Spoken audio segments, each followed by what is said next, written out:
Okay, Kuntres Umaayan Maamer Aleph. We're going to be learning Kuntres Umaayan, and Kuntres Umaayan starts off. You'll notice the first half of the Sefer we're not going to be using. The whole first half of the Sefer of Kuntres Umaayan is the introductions. Then you have over here something very unique in Chassidus. Flip back a page. Here we go. Now we have a index written by the Friedrich Rebbe with not only which page the Maamer are on and how many Krokim are in each Maamer, it also has a rundown, a summary of each Perek. So usually you find this after Rebbe makes a Maamer, maybe 100 years later, someone in Kahos is bored, so they write up a summary. Over here, the summary itself is Torah. The Friedrich Rebbe wrote up the summary.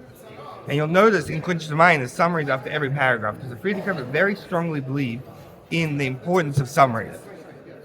You guys ever tried it? You ever tried learning something and then write down one sentence? You don't have to write down like a whole book. Write down one sentence of what you learned today. It'll change your whole learning. You'll understand it better. You'll think through it better. It'll change your whole outlook on it. And you'll remember something. You should try it.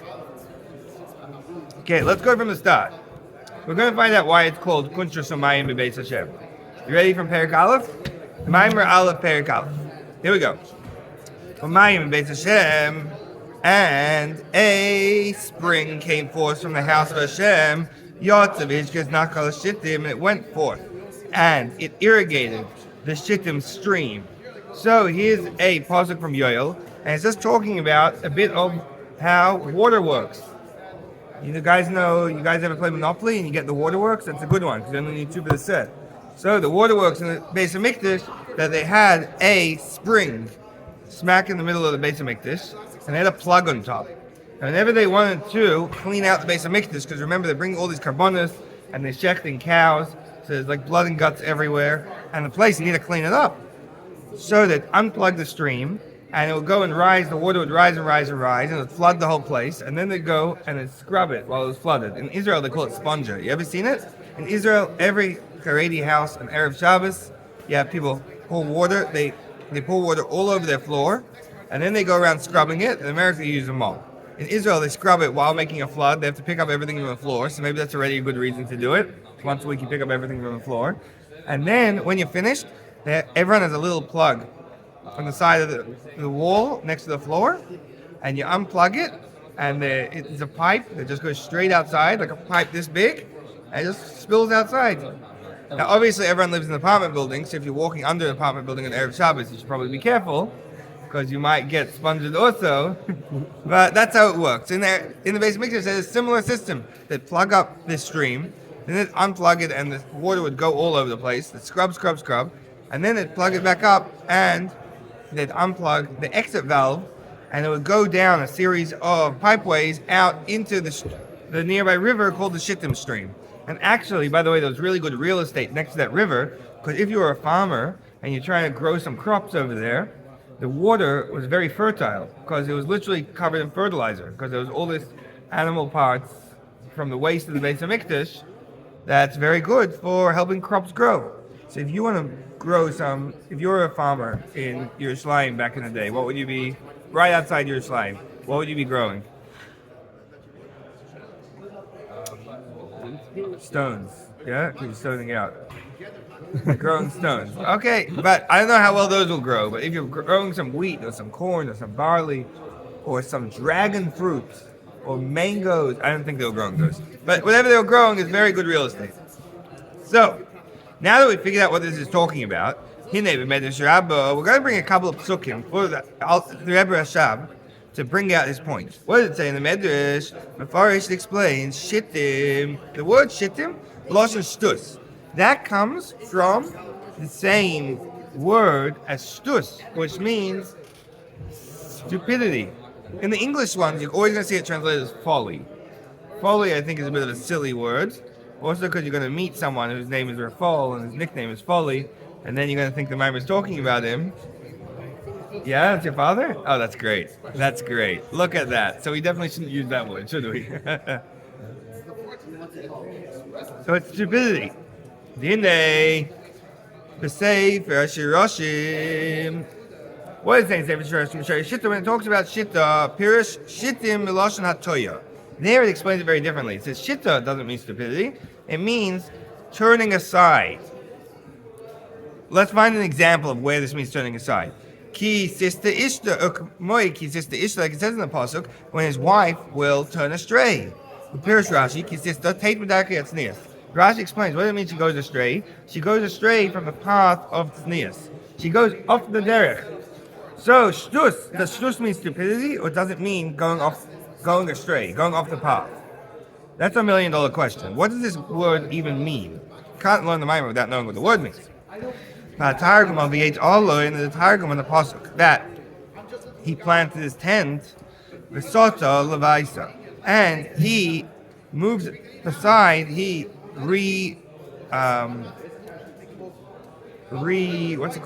relocated his dwelling place. That's why the Yetzirah is called a Satan. Satan means turning astray guy. What does it mean? Hashem, because Shemasate or Mate is Adam, that first he turns astray and then he Shemasate, he turns astray. Mate is Adam,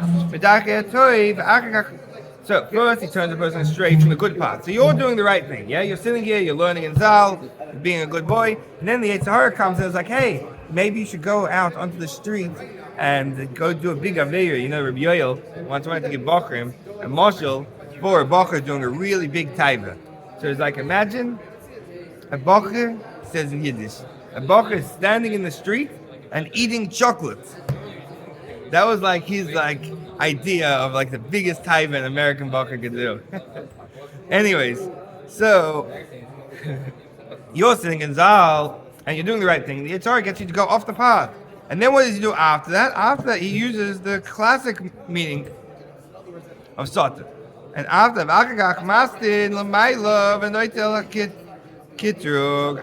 he goes and prosecutes you. L'mayla, he's the prosecutor. So first he's turning you astray, then it's prosecuting. This is also why I explained the message. Shittim loshen shtus. That shittim is connected to stupidity. Because the idea of stupidity is what? You ready for this? We're going to find out the answer to what we've been discussing so far. Is shittim all about stupidity, or is it all about turning astray? The answer is the same. Because what's stupidity? It's turning astray from the path of truth. So that's what, they're one and the same. Turning astray and stupidity is the same thing. Okay, similarly find in the words of our rabbis and lesson memories, that they put together these two things.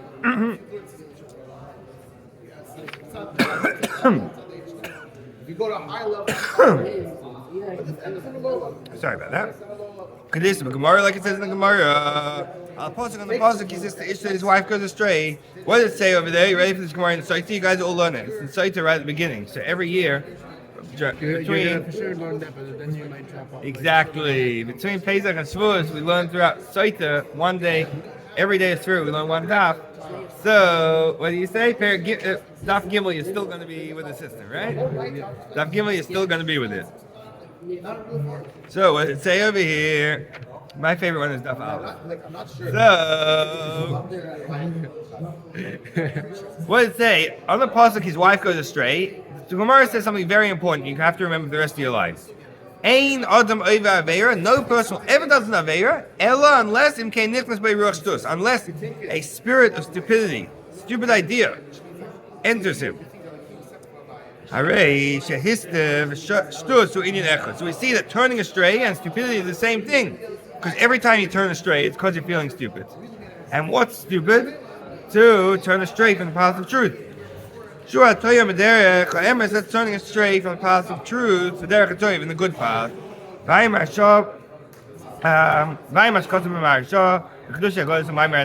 have to look up the Marsha. Next time you're learning Saita, remember the Rebbe Hashav told us to look up the Marsha. So remember to look it up then. No, that takes us to Rashi. Go straight to Marsha. The idea is on Saita Daf Gimel on Ain't other way over. Yeah. The Indian, an idea is, so now that we've figured out that stupidity and turning astray is one and the same thing, this fact that people come to go against the ways of Torah and instead to go after the desires of the heart, to enjoy the pleasures of man. So let's give an example of someone who left the way of Torah to enjoy the pleasures of man. Let's say you're sitting in shul and you're learning your daily shir, and you decide, you know what? Instead of learning right now, I'd rather go down to Kingston Avenue and get a nice omelet for breakfast. So you ditch your shir. Or if you leave your yeshiva early because you need more time to learn Torah, then you go to Kingston. That's a good example. So you should be learning Gemara in yeshiva. Instead, you decided to skip the line in Kingston Pizza by getting there half an hour early. Yeah, very good. So why would anyone ever do such a thing? You know, imagine going to the Malachi Asharis. Imagine you go to Gan Eden for a little bit. Yeah, you have some like spiritual, you have a dream or something. You have some spiritual experience. And you go to Gan Eden, the Malachim are like, hey, what did you do yesterday? And you're like, well, I was learning Gemara. And they're like, wow, unbelievable, you're going to bring Mashiach. And then you're like, and then I left it and went to eat pizza. The Malachim are going to look at you like you're crazy. Firstly, what's pizza? And secondly, how can that be something worth ditching a Gemara for? So why would anyone do this? So good thing that Rabbi Lever is a person, so he can explain and understand us pretty well. So, but first we have to have the brackets. It's quite a long bracket, which is very important. Because until now, when we were reading this, it sounded like, oh, the reason why someone would leave the Torah and do an Aveira is because this and that and that. That's what it sounded like. It sounded like someone should be keeping Shabbos, but instead they decided to go to the baseball game. That's for sure. So the Rebbe is going to say here, even if you're ditching spending your time doing Torah mitzvahs and instead following your desires, human desires. Can you give me an example of some human desires? No one here has any human desires? Nope. Come on, give me one example. We're perfect. We don't need... You're perfect. Maybe they talk about camp. You're perfect. You mean? Maybe they talk about camp, but that's not just like you. Exactly. Yeah, heavy. So in camp, when you go to the, let's give them also camp. So you go to the canteen in camp. So what do you order from the camp? What's the best thing in the menu in canteen? Nothing. Nothing. So the kids, it's only the kids that they can spend like $20 every time they enter the stores. Exactly. Because the parents are not watching. Canteen is fries. When I was in camp, the most costly thing you could get was fries. It was like cheap. Everyone got fries. That was the most costly thing. Because I'm Australian, so in Australia, fries are called chips. So my first time in American camp, I went to the canteen. I said, can I get chips? Because I saw other kids walking around with fries.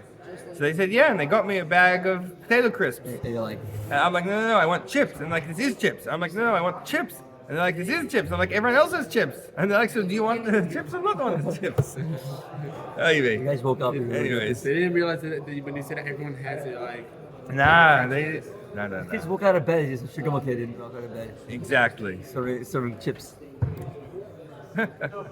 On his phone until then, so he's like, so his mind is like... It wasn't working properly. I had to show him a short to be able to speak. You know when you have like the guys riding the skateboard in the background so that you can concentrate? That's funny. Anyways.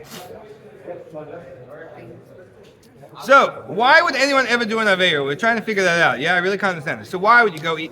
So the Rebbe Shab is explaining here, we're not just talking about Aveiras. We're talking about even things that people just enjoy. Going and buying some fries instead of sitting and learning.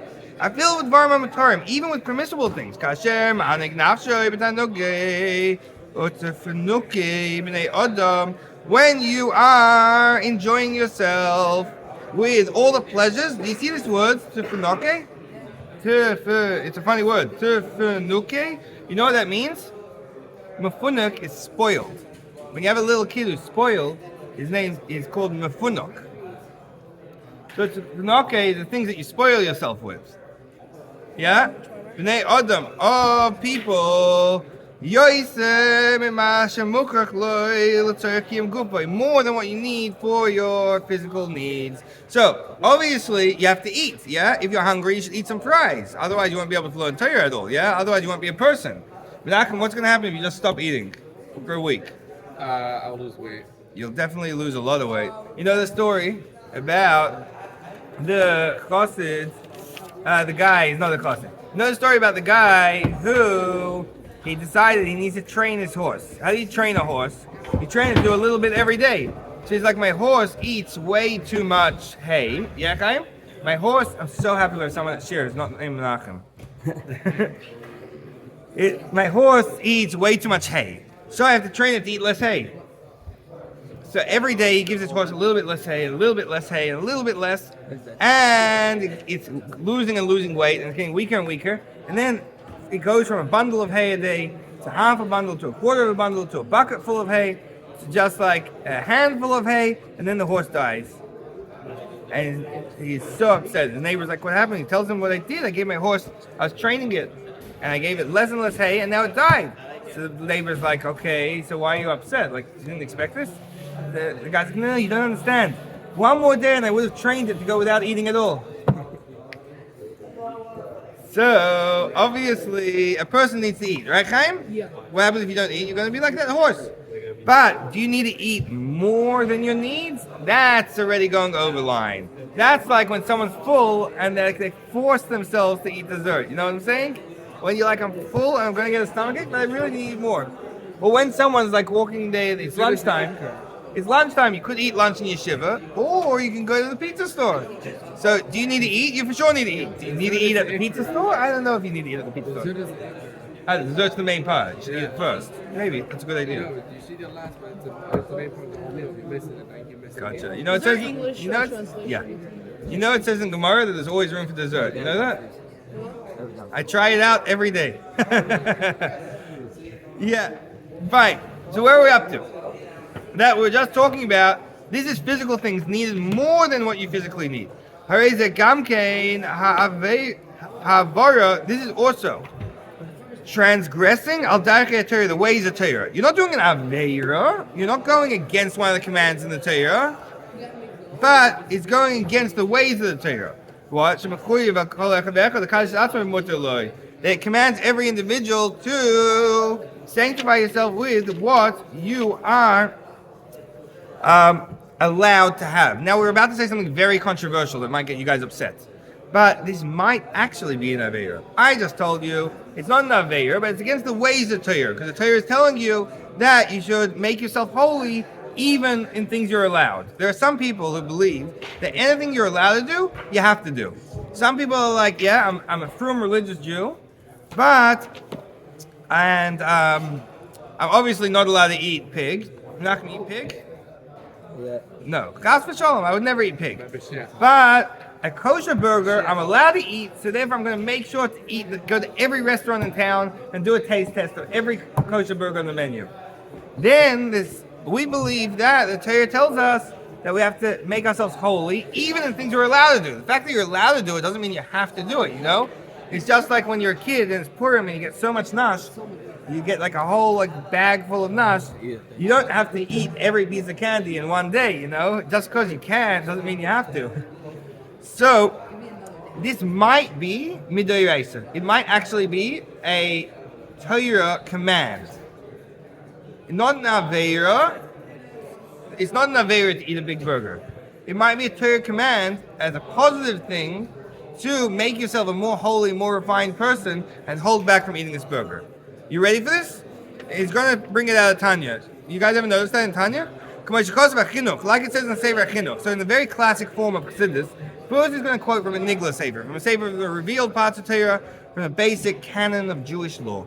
That the Sefer Chinuch counts the mitzvahs. There are two main counts of mitzvahs. The Rambam and the Sefer Chinuch, which is also known as the Sefer Mitzvahs.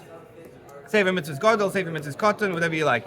So, their job was that we have a tradition of the 613 mitzvahs, but there's so many verses in the Torah, which ones are mitzvahs and which ones aren't. You know, when Hashem told Moshe, go to Perek, yeah? Go to Perek and tell him to let my people go. Is that one of the 613 mitzvahs? It's definitely a command in the Torah. So it's not counted. There's a bunch of rules of how you count, what you count, and they end up counting different things. But the Sefer Chinuch, one of the things he counts is the following verse. You ready for it? But first we're going to say from Chassidus. Shehu mitzvahs aseh de'oraisa. That it's a positive command in the Torah. Not from the Rabbanon. It's a positive command in the Torah. Yeah, the line starts with Chumash Kosev. It's a positive command. Straight from the Torah. And actually, the Alter Rebbe agrees with that in the Tanya, where Perek Lamed. You learn Perek Lamed, near the end over there, he says the craziest thing. He says that and it's not really the craziest thing, because it's straight out of the Sefer Chinuch, which is one of the Rishonim. He says when it says in the Torah, V'yiskadishtem v'yisem kadoshim, sanctify yourselves and you shall be holy. It's a mitzvah d'oraisa. It's a positive command, just like it says you should put on tefillin. It also says you should make yourselves holy, act more holy. You don't have to give in to every desire just because it's something that's allowed. You don't have to go on the biggest water slide. It's not an aveira to go on the biggest water slide, but it's a mitzvah to say, you know what? I'm better than that. I have better things to do with my time. Instead of going on the water slide, I'm going to go and make friends and keep company with the kid who has a broken leg and can't go. So it's not an aveira to eat the biggest burger, but it's a mitzvah to say, you know what? I'm better than eating this burger. Instead, I'll eat something regular.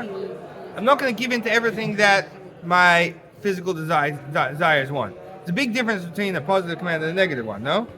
If it was an aveira to eat a big burger, that would be a big, big problem. If I walk past the restaurant, I saw you eating a big burger, I'd have to go to the basin, and we'd have to make an investigation, take forensic experts, check the DNA on the leftovers of the burger. If it was Joseph's Dream Burger, you also check the canvas. Yeah, Joseph's Dream Burger, exactly. I would be eating a burger next to you because I'm checking in case you're eating the burger. I'm undercover. 100%. So undercover that I have to get the biggest burger. Anyways, but rather it's a mitzvah. It's not an aveira. No problem with eating a burger. But you know what's a mitzvah? It's a mitzvah to go and say, I'm better than giving into everything that my nature desires. I'm higher than that. I'm better than that. I'm more holy than that. So the only thing you're allowed to do is, what does the Torah say you're allowed to do? Obviously, there's something of bittul mitzvahs say. Going against the mitzvahs, opportunity to do a mitzvah is a very big problem. The Torah says, what are you allowed to do? Go and whatever you need for your physical life. You need to live, so you need to eat. You need to live somewhere. You need a house. Okay, get a house. You don't have to get a mansion. Get a house. Just be a mensch.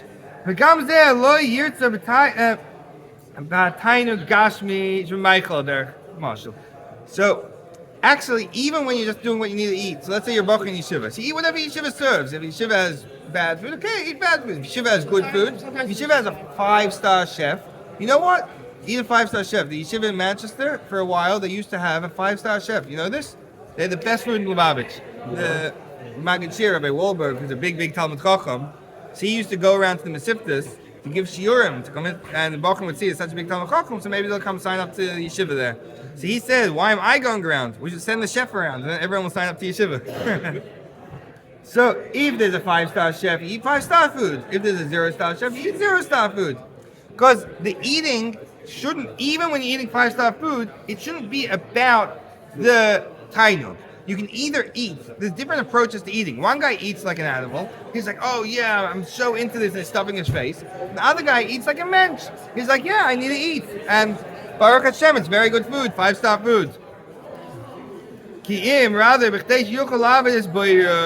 you should eat in order to be able to serve your Creator with the koyach, with the strength you got from this eating. So some guys eat, like Menachem over here is eating a cookie. Why? He needs to be able to learn. If it's hungry, he can't concentrate on learning. So he's like, you know what? I'll eat a cookie and I'll be able to learn. Beautiful.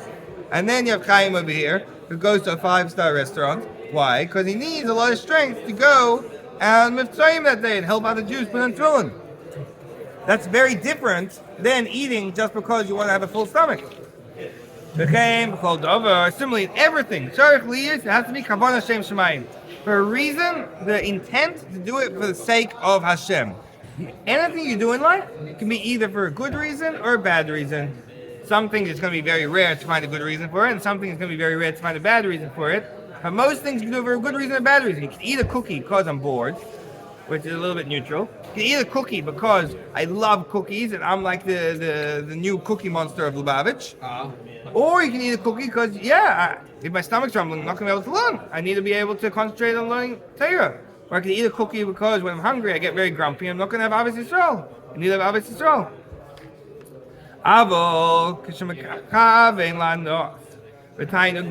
When his whole reason, his whole intent of eating is like, I really want to enjoy myself. I want to have a good time. The culture can how much more so.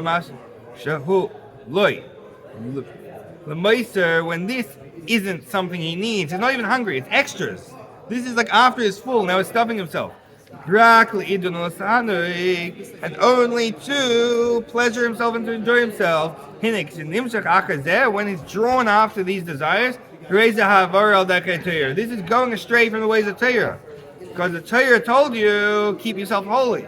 And now you're making yourself into a cookie monster. Yeah, you don't want to be a cookie monster. And this is completely evil for that moment. Don't worry, you're not an evil person. But for that moment, you're doing something which is not okay. This is not an agenda. When Hashem created the world and created you and gave you the Torah, the plan wasn't for you to become a cookie monster. Like it says in Tanya, Perek Zayin, what does it say over there? It speaks about that when someone is doing something permissible, if you do an Aveira, you put yourself down into klippas. If you do a mitzvah, you draw yourself up into kedusha. What happens if you do something in between, like eating a cookie? Cookie is not an Aveira or a mitzvah. So it just depends on your intention. If you eat a cookie to help you learn, you draw that cookie and yourself up to kedusha. If you eat a cookie just to be a cookie monster, you draw yourself and the cookie down into klippa.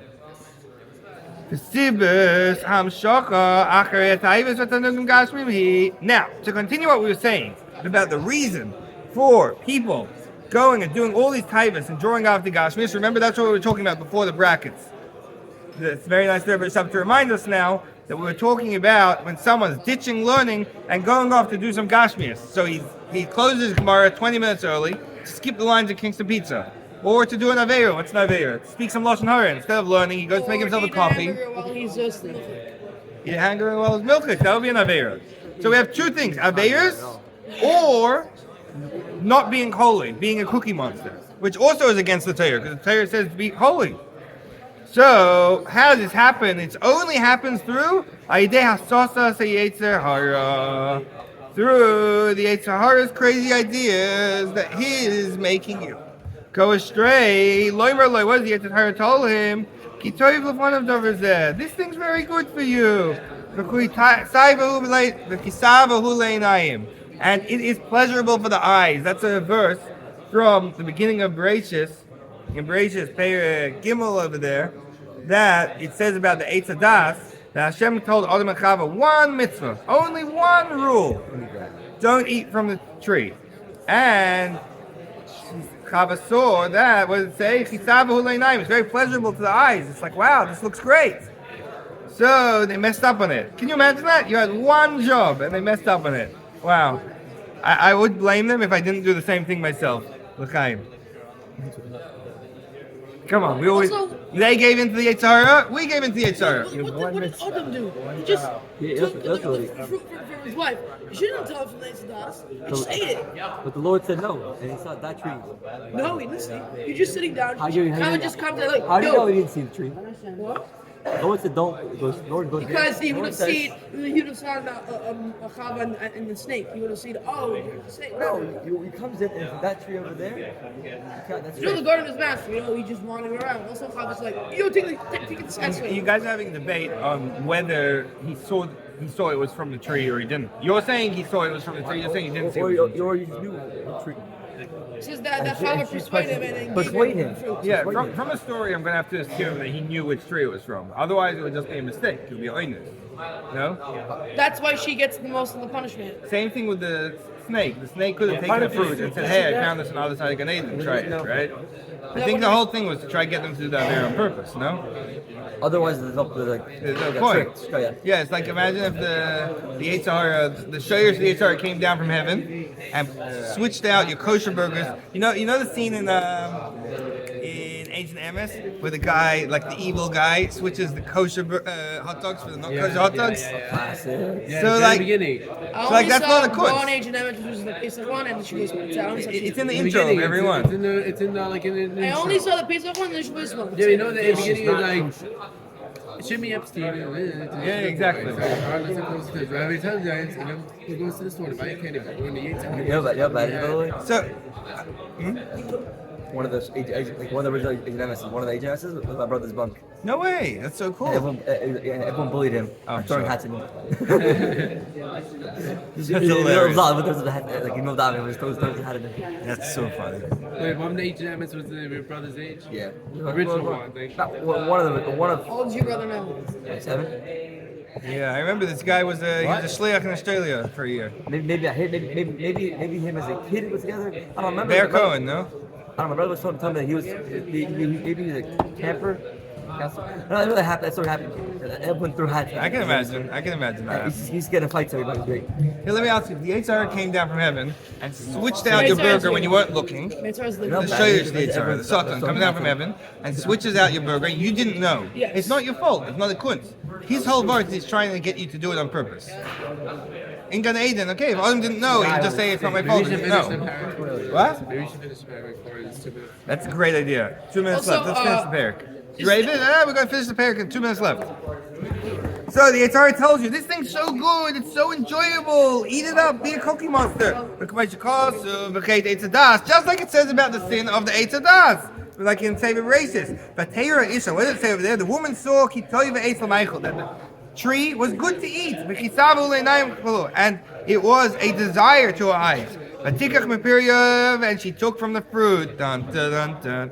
And she ate. And she gave also to her husband, Imo with her by Yoichel, and they ate. So what was the problem? The Yitzhar said, yummy, yummy, yummy. Let's get it in my tummy. And then they went and they gave into it. So all we learned today is, let's see the Kitzer, because the Kitzer is going to tell us 2 things. It's so good that the Kitzer is here, written by the Friedrich Rebbe. Kitzer, in short, Shittim, Sharshay, Sota. The word Shittim comes from the word Sota, Uboy Shnei Pirushim. There's 2 explanations. Aleph, Hatoya, one is turning astray from the right path, and Beis, Shtus, and the second meaning is stupidity. So, and we said that they're the same thing. It's stupid to turn astray from the right path, and you only turn astray when you're feeling stupid. And then we said that Tainu, pleasure, even with permitted things, it's going astray from the ways of Torah. And Hevi, the Sibus, the reason the Yitzhar manages to convince people to go off the way of truth, and then he goes up and he prosecutes you as a Satan. Does that mean? First he tells you, he's standing with you, hey, go eat that pizza. And then it's not kosher, but you should eat it. And then 5 minutes later, it's Yom Kippur, and he's standing up in the heavenly court, and like, I saw him eat the pizza. I was there with him. I told him to do it. It's so mean. It's Okay, like, fantastic learning today, guys. You know what it reminds me of?